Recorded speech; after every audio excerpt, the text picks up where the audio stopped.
Hello to all, this is a quick summary about the 3 sessions that we had for the Lent course. The Lent course this year was focused on living love and faith, which is the conversation that has been long going in the Church of England for a few years now.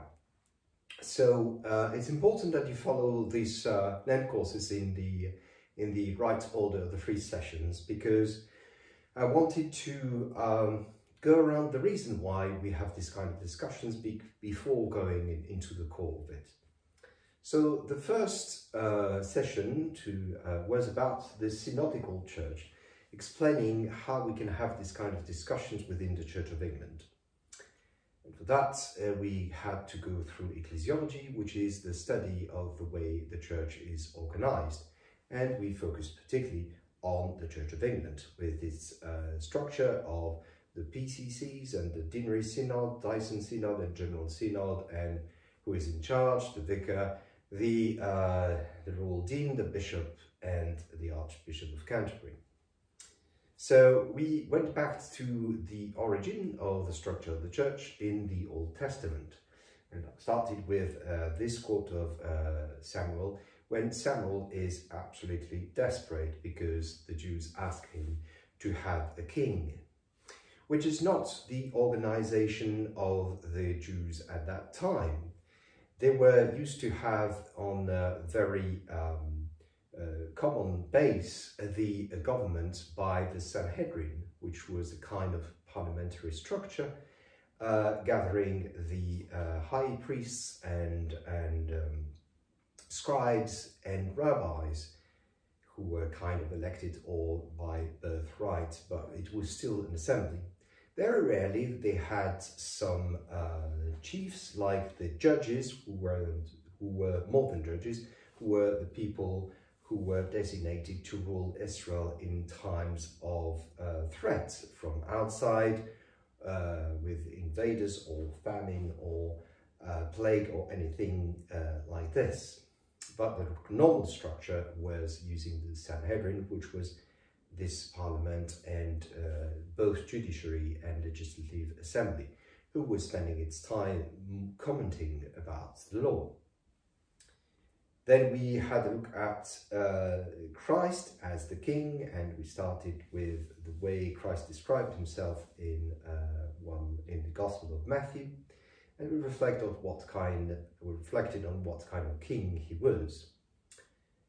Definitely a king who wasn't a despot, but somebody who was surrounded by his disciples. We have a picture here, and that is very significant because we've got the laying on hands. We can see that.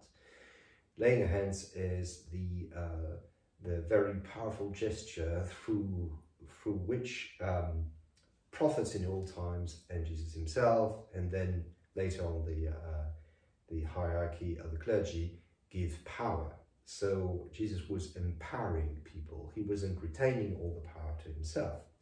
He was also surrounded by women. We see in another picture, women were very important because they were at a time when they had no voice. He wanted to have them around him, and they were definitely sponsors of the beginning of the church and later on. And then we see a picture with the first deacons, who were elected at the beginning of the Acts, and were having the laying on hands, of course, by the disciples, so that they have a power. Then we talked about the General Synod. General Synod being the parliament of the Church of England nowadays. And we went through a bit of the history of it. And this composition, so we've got the House of Bishops gathering all the diocesan bishops plus a few suffragan bishops. We've got the House of Clergy, who are elected clergy among themselves, and there's a House of Laity, who was in the past represented by the Westminster Parliament, but now is a laity that is elected by the PCCs and Deanery Synods and Diocesan Synods. But so all the decisions that are taken within the General Synod are things that are important for the ruling of the Church, whereas it's liturgy or doctrine, and there are several ways of vote system within them. And in the end, it's still sanctioned by Westminster Parliament, because we are the established church. And it came to discuss about very important things like the vision of the different books of liturgy that we have, like the Book of Common Prayer and Common Worship, but also things very important like ordination of women. And we've got an example here with the ordination of women as deacon, priest, and bishop. So this was our first session.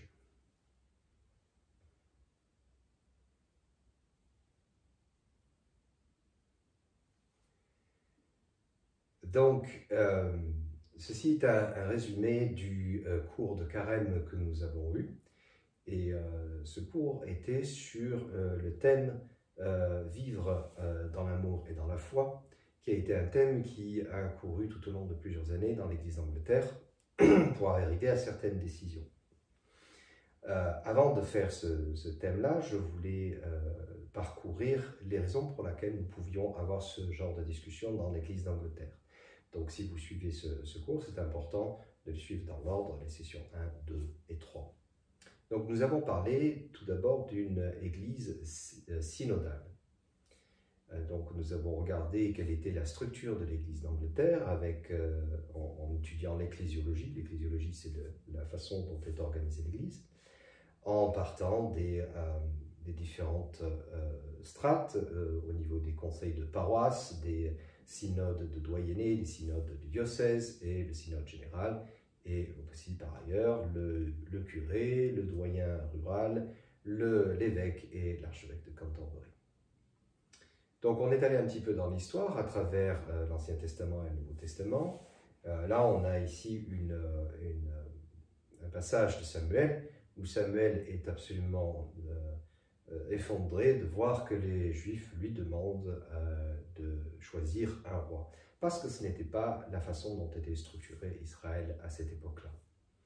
Au contraire, ils avaient un système de parlement, comme le Sanhédrin, qui était composé des grands prêtres, des scribes et des rabbins, qui étaient soit choisis soit par le sang, soit par élection, mais c'était quand même une assemblée. Et ils avaient très rarement des dirigeants comme ce qu'on appelait les juges, qui étaient plus que des juges, qui étaient les dirigeants d'Israël en temps de crise. Par exemple, s'ils étaient envahis par des étrangers, ou s'ils étaient sous la menace d'une famine ou de la peste ou quelque chose comme ça. Nous avons ensuite parlé de Christ roi à travers un passage de Matthieu où Jésus se décrit comme roi, mais quel type de monarchie il exerce, qui est en fait une monarchie participative. Il est entouré, il n'est pas seul. Et on a cet exemple avec une des photos là-dessus où on voit Jésus entouré de ses disciples. Il est en train d'imposer les mains sur un de ses disciples. C'est parce que Jésus transférait toujours son pouvoir. C'est un symbole très fort de l'Ancien Testament, l'imposition des mains, que nous avons gardé jusqu'à aujourd'hui pour les ordinations.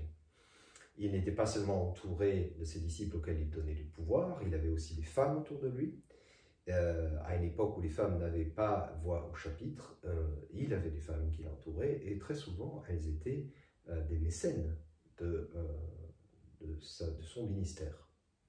Nous avons aussi une autre image qui nous montre le choix et l'élection des premiers diacres, les premiers diacres qui participaient au gouvernement de l'Église et qui avaient été choisis et auxquels les disciples ont imposé les mains pour leur transmettre leur pouvoir.